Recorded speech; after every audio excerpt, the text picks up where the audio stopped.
নমস্কার সকলকে, Mithu's kitchen official চ্যানেলে আপনাদের সকলকে স্বাগত জানাই। আশা করি আপনারা যে যেখান থেকে আমার এই ভিডিওটি দেখছেন আপনারা সকলে ভালো আছেন এবং সুস্থ আছেন। আজকে আপনাদের সাথে শেয়ার করে নেব নিরামিষ আলু পেঁপে মশলাদার রেসিপি।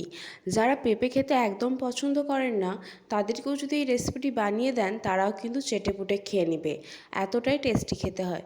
রুটি, ভাত, পরোটা সব কিছুর সাথেই খেতে বেশ ভালো লাগে। তাহলে চলুন রেসিপিটি শুরু করা যাক। তার জন্য প্রথমে এখানে আমি মশলার পেস্ট বানিয়ে নেব। তার জন্য মিক্সিং জারের মধ্যে নিয়েছি হাতের 1 মুঠো খোসা শুদ্ধ চিনেবাদাম, বড় চামচে 2 চামচ দিয়েছি পোস্ত। ঝালটা যেমন খেতে পছন্দ করবেন সেই মতো কাঁচা লঙ্কা দেবেন। এখানে আমি 3টে কাঁচা লঙ্কা দিয়েছি। একটা দিয়েছি বড় টুকরো আদা এবং একটা মাঝারি সাইজের দিয়েছি টমেটো। তারপরে এর মধ্যে দিয়ে দিচ্ছি আমি বড় চামচের 1 চামচ টক দই এবং অল্প পরিমাণ জল দিয়ে খুব সুন্দর একটা থকথকে পেস্ট আমরা তৈরি করে নিয়েছি। এরপরে আমি কড়াইয়ের মধ্যে বেশ খানিকটা পরিমাণ রিফাইন অয়েল গরম করে নিয়েছি। যেহেতু পুরো রান্নাটাই আমি সাদা তেলে করব সেই কারণে তেলটা খুব ভালো করে গরম হয়ে আসলে এর মধ্যে আমি লম্বাটে করে কেটে রাখা আলুগুলো দিয়ে দিয়েছি। খোসা ছাড়িয়ে রেখেছি আলুগুলোকে। আলুর শেপটা লম্বাটে রেখেছি তার একটাই কারণ, যেহেতু পেঁপেগুলো আমি এখানে লম্বাটে করে কেটেছি দেখুন ঠিক এইভাবে, সেই জন্য আলুর শেপটাও আমি লম্বাটে করেই রেখেছি। টুকরো করে রাখা পেঁপেগুলো কিন্তু এর মধ্যে দিয়ে দিয়েছি। পেঁপে এবং আলুটাকে একটু ভালো করে ভেজে নেব। এইভাবে যদি ভেজে নেওয়া যায় খেতে কিন্তু খুব টেস্ট হয়, সেই জন্যই কিন্তু একদম নরম করে সুন্দর মতো লালচে করে একটু ভেজে নিচ্ছি। নাড়াচাড়া করার পরে আমি এখানে দিয়ে দিচ্ছি পরিমাণ মতো নুন এবং সামান্য পরিমাণ দিয়েছি হলুদের গুঁড়ো। এই পর্যায়ে নুন দেওয়ার একটাই কারণ, যেহেতু আলু পেঁপেটা ভালো মতো সেদ্ধ হবে সেই জন্য এই পর্যায়ে নুনটা দিয়ে দেবেন। তাতে করে কী হবে, আলু পেঁপেটা খুব তাড়াতাড়ি কিন্তু ভাজাও হয়ে যাবে এবং তাড়াতাড়ি খুব ভালো মতো সেদ্ধও হয়ে যাবে। নুন এবং হলুদের গুঁড়োটা দেওয়ার পরে বেশ খানিকক্ষণ আমি এখানে একটু নাড়াচাড়া করে নিচ্ছি, যাতে করে নুন এবং হলুদের গুঁড়োটা আলু পেঁপের সাথে ভালো করে মেশানো হয়ে যায়। অতি অবশ্যই করে ঢাকা চাপা দিয়ে রান্না করতে হবে, নাহলে কিন্তু আলু আর পেঁপেটা ভালো মতো সেদ্ধ হবে না। সেই জন্যই কিন্তু আমরা এখানে ঢাকা দিয়ে রান্না করব, কিন্তু তার আগে পর্যন্ত এখানে বেশ খানিকক্ষণ ধরে একটু ভাজা ভাজা করে নিচ্ছি, যাতে করে সমস্তটা ভালো করে মেশানো হয়ে যায়। ঢাকা দিয়ে আমি এখানে 25 মিনিট রেখেছিলাম লো টু মিডিয়াম ফ্লেমে।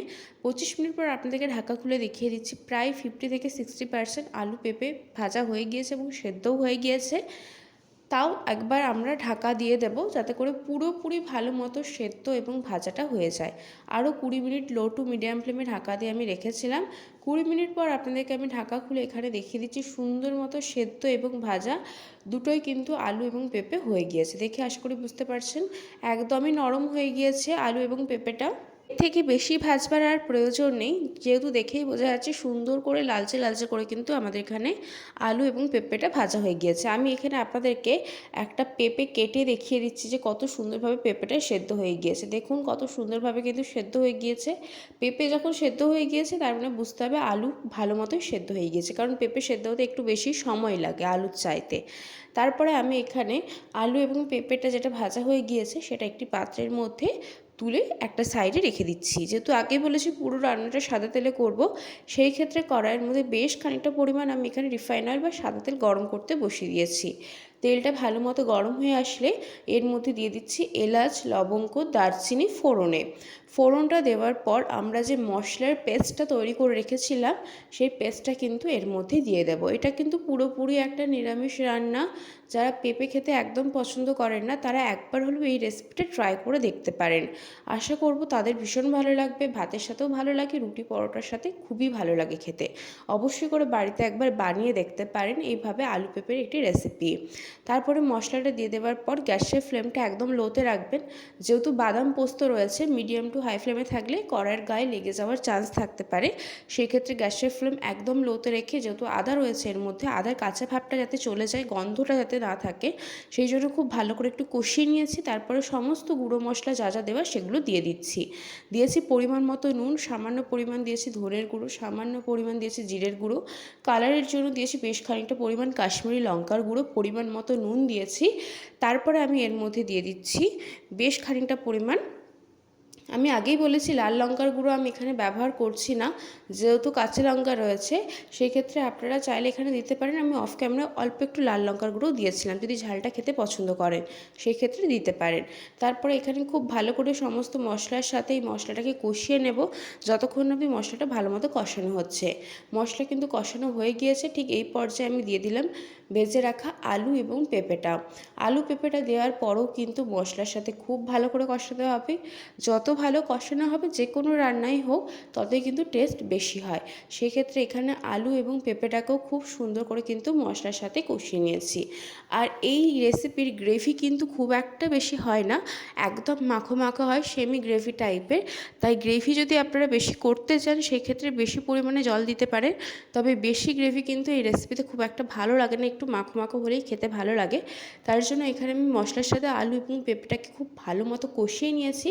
কষানো যখন ভালো মতো হয়ে যাবে এর মধ্যে দিয়ে দিয়েছি মিক্সিং জার ধোয়া জলটা। আমরা যে বাদাম পোস্ত আদা সমস্ত কিছু পেস্ট করেছিলাম সেই মিক্সিং জার ধোয়া জলটা এর মধ্যে দিয়েছি। আপনারা চাইলে নর্মাল জলও ব্যবহার করতে পারেন, তবে আমি এখানে মিক্সিং জার ধোয়া জলটাই দিয়েছি। তারপরে খুব ভালো করে কিন্তু মিশিয়ে নিতে হবে, এটাকে খুব সুন্দর করে ফুটিয়ে নিতে হবে। যতটা পরিমাণ জল রয়েছে সেটাও কিন্তু থাকবে না, ফুটিয়ে এটা আরও একটু ঘন হয়ে যাবে যাতে করে আলু এবং পেঁপের মধ্যে মশলাগুলো ঢোকে। সেই জন্য এটাকে খুব সুন্দর করে মিশিয়ে নেবার পরে আমি এখানে লো টু মিডিয়াম ফ্লেমে 7 থেকে 8 মিনিট সময় নিয়ে এটাকে খুব সুন্দর করে ফুটিয়ে নিয়েছি। যত ভালো করে ফোটানো হবে আলু এবং পেঁপের মধ্যে মশলাটাও কিন্তু তত ভালো মতো ঢুকবে। খুব সুন্দর করে ফুটিয়ে নেবার পরে এখানে নামানোর আগে আর কিছুই দেওয়ার প্রয়োজন নেই। বড় চামচের 1 চামচ গাওয়া ঘি অতি অবশ্যই করে দেবেন, এতে করে না ফ্লেভারটা ভীষণ ভালো আসে এবং খেতে খুব ভালো লাগে। নিরামিষ রান্নাতে যদি একটু গরম মশলা গাওয়া ঘি দেওয়া যায় যে কোনো রান্নার টেস্ট কিন্তু খুব ভালো হয়। সেই জন্য আমি যখন এটাকে একটু ফুটিয়ে নিয়েছি 7 থেকে 8 মিনিট হাতে সময় নিয়ে লো টু মিডিয়াম ফ্লেমে যখন সুন্দর মতো ফুটে আসবে, গ্রেভিটা দেখছেন কতটা পরিমাণে ঘন হয়ে গিয়েছে, ঠিক এই পর্যায়ে আমি এর মধ্যে দিয়ে দিচ্ছি বড় চামচের 1 চামচ বাড়িতে বানানো কিন্তু একদম শুদ্ধ গাওয়া ঘি। বেশ খানিকটা গাওয়া ঘি আমি এর মধ্যে দিয়ে দিয়েছি। তারপরে দিয়ে দিচ্ছি খানিকটা পরিমাণ গরম মশলা গুঁড়ো দিয়ে ভালো করে মিশিয়ে নিলেই কিন্তু আমাদের এই নিরামিষ আলু পেঁপের রেসিপি একদম রেডি হয়ে যাবে। রেসিপিটি কেমন লাগলো অতি অবশ্যই করে কমেন্ট করে জানাতে পারেন। যদি ভালো লেগে থাকে তাহলে অবশ্যই করে আমার চ্যানেলটিকে সাবস্ক্রাইব করে দেবেন, লাইক শেয়ার কমেন্ট করতে ভুলবেন না। আর যদি এরকম নিত্য নতুন রেসিপি পেতে চান তাহলে অতি অবশ্যই করে আমার চ্যানেলটিকে সাবস্ক্রাইব করে দিয়ে আমার চ্যানেলের পাশে থাকার অনুরোধ রইল। এখানে কিন্তু রেসিপি একদম রেডি হয়ে গিয়েছে, সেই জন্য কিন্তু আমি একটি বোলের মধ্যে সার্ভ করে দিচ্ছি।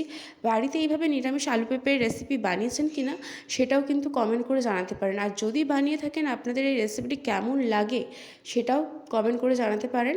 খুব সুন্দর লাগে রুটি পরোটার সাথে খেতে, গরম ভাতের সাথেও ভালো লাগে, তবে আমার পার্সোনালি রুটি পরোটার সাথে খেতে ভীষণ ভালো লাগে। বাড়িতে অবশ্যই করে একবার ট্রাই করে দেখতে পারেন। যদি ভালো লেগে থাকে তাহলে অবশ্যই করে কমেন্ট করে জানাতে পারেন কেমন লাগলো।